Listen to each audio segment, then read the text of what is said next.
是很多是就会看到时间的堆叠在里面。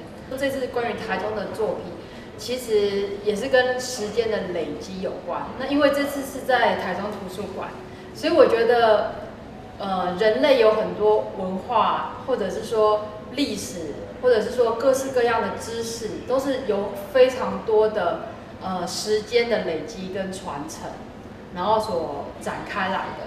所以这次这个作品呢，其实我是希望集结非常多人的创意。就好像一个集体创作，我觉得，所有的历史或是知识，也其实是一个集体创作的过程。所以，我们从小的认知可能是从别人的传承，然后我们自己再去发展跟创作出来。所以我希望这个作品能够表达这个部分。你看，它这个是一个脸哦，眼睛、鼻子在那里。当初只是觉得很简单的，想要把就是我把所有的这些瓦楞纸称之为知识地砖，可是我觉得也可以说是他个人想法的一个小拼凑。那当大家集结在一起的时候，它会有很丰富的语汇，而且会呈现很多你原来预期意想不到的。这样很卷哦，记得。而且你看卷好了以后打开，你自己折你要的形状。啊，整个变回来了。对，没关系啊。公共艺术有时候是不是可以让民众参与的更多？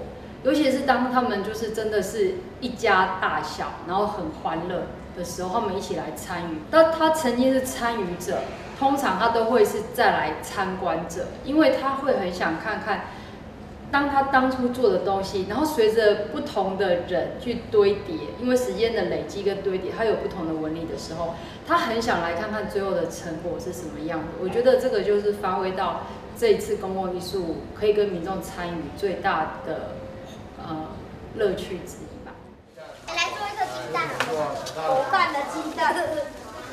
怎样啊？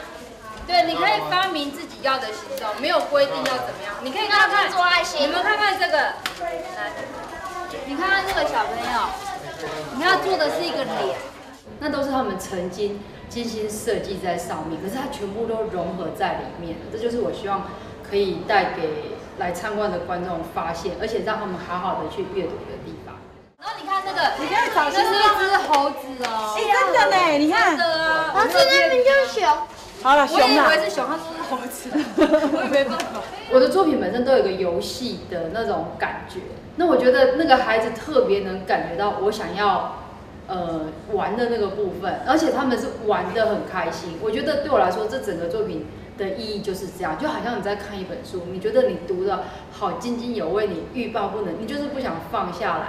你会发现，孩子他在面对这个材料，其实是一种更自由奔放的。可是当大人面对这个材料，他其实是被一种框架。可能大家能够多看看自己内心的那个小孩，那他就可以发掘更多他自己这样。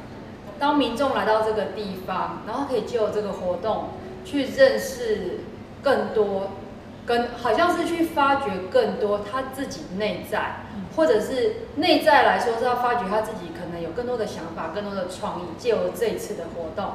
那另外呢，在这次的那个材料上，它也可以，因为从这个材料去出发，去认识，好像去探索这个世界，就好像你看到瓦楞纸，它可以看到不同的面向一样，而不是只是用一种方式在看待。我觉得这就好像是在阅读一个东西，大家可以把自己各式各样的观点都投射在这个上面。